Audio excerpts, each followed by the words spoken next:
Good morning, my Real News Midday TV family. Thank you so much for tuning in this morning, and I'm wishing for everyone a wonderful and a blessed Sunday. And in the news this morning, Mayor to meet with Mona Heights residents. Kingston Mayor Andrew Swaby says he will meet with Mona Heights residents to discuss their concerns about what they described as a chaotic building construction in the neighborhood. His response follows a request made by Mona Heights Citizens Association President Winsome Johns Gale for building approvals in the area to be halted until a meeting is held with residents to discuss the way forward. I believe that the Mona residents are a part of the citizens' rights to the city, and there is an upcoming meeting, so I will see if the issue is raised there. If not, I will meet in particular with the Mona residents afterwards, Swaby told the news. Swaby did not give a date for the meeting or say whether the residents' request for a halt in the granting of building approvals would be met before the talks.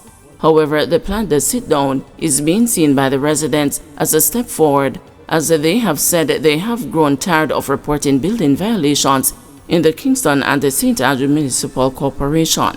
Tensions between the KSAMC and the Mona residents surfaced last month when residents noticed construction on what appeared to be a third floor on a single-family residence. According to Johns Gale, the community's building covenant states that 3-story residential buildings are prohibited.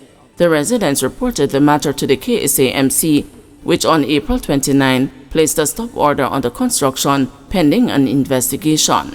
Mayor Swaby said that the single-family residence in question was approved for an extension on December 13, 2023.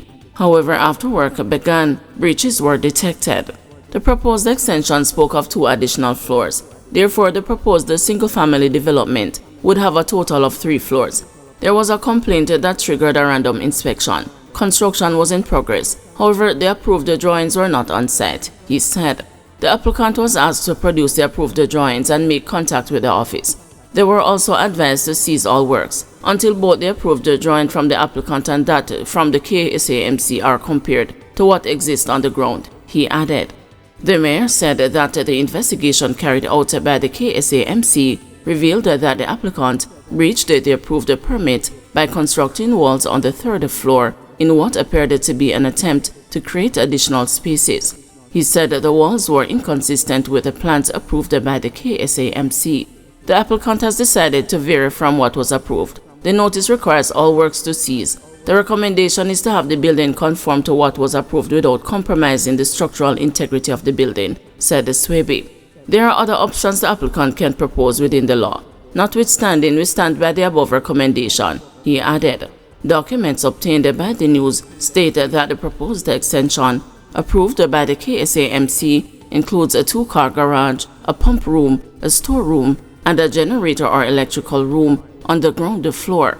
Extensions on the 1st floor included a covered sun deck, a family room, 2 bedrooms, and 2 bathrooms. A proposed 2nd floor consists of a powder room, sun deck, gaming lounge, bar, storage, and an IT area. Man from Seaview reported missing. 25-year-old Bonte Bogle of Javacy Pathway, Phase 2, Seaview Gardens in Kingston 11 has been missing since Saturday, May 18. He is of fair complexion, slim built, and about 178 centimeters or 5 feet 10 inches tall. Reports from the Seaview Gardens police are that about 1:30 p.m., Bogle was last seen at home wearing a red t-shirt, jersey shorts, and a pair of black slippers. All efforts to contact him have proven futile. Anyone knowing the whereabouts of Bonte Bogle is asked to contact the Seaview Gardens Police Station at 876-901-9423, 119 Police Emergency Number, or the nearest police station.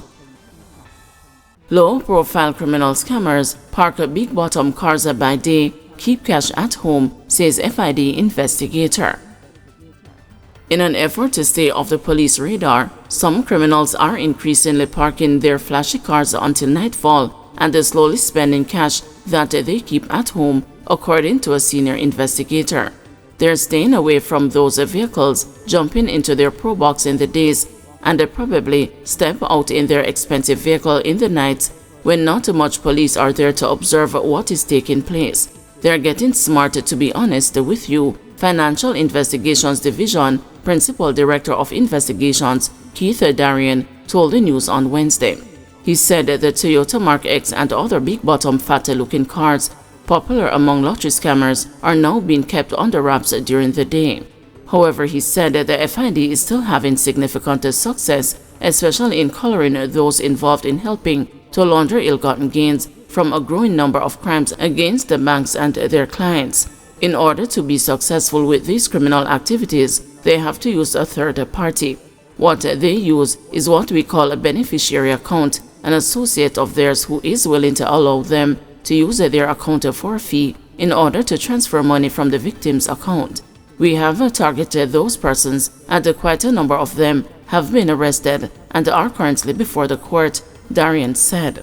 We have 3 that have currently indicated to us that they are willing to enter a guilty plea, but we have arrested multiple, I think close to 20 persons now, who have used their accounts as a beneficiary accounts to facilitate the movement of money from victims' accounts. Among those arrested are Javina Baker and Daniel McNaughton, who were nabbed on March 14 this year during a pre-dawn 18-member joint operation involving the FID and the Counter-Terrorism and Organized Crime Investigation Branch with support from the St. Andrew South Police Division.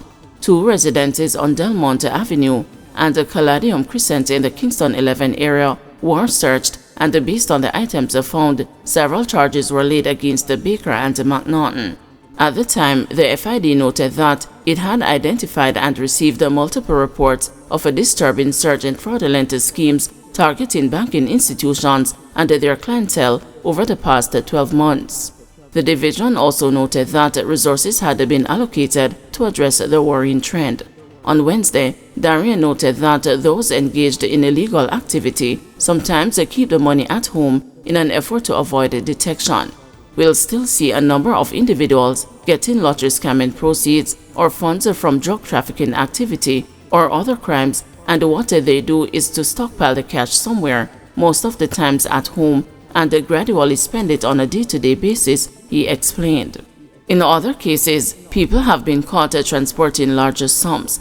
For example, on March 25 this year, the Manchester Parish Court ruled that Wayne Flick, a St. Andrew businessman, has to forfeit more than $4.5 million to the Crown in accordance with Section 79 of the Proceeds of Crime Act. The Jamaican currency plus US $9,100 was found concealed in 3 bags in his car. Flick initially claimed that the cash was for foreign currency trade purposes, but could not provide any supporting documentation, despite the claims that he was a businessman engaged in foreign currency trading and the resale of auto parts. Established in December 2002, FID is set up within the Ministry of Finance and the Public Service. It focuses on curbing money laundering and other financial crimes. According to FID data on confiscation and asset forfeiture investigations, 49 cases were completed between 2020 and 2022. The value of the assets seized was $2.45 billion and US $2.03 million, with an average value per case of $50 million and US $41,000. During that time, 12 cases were brought before the Supreme Court, but in none of those was a defense successfully mounted.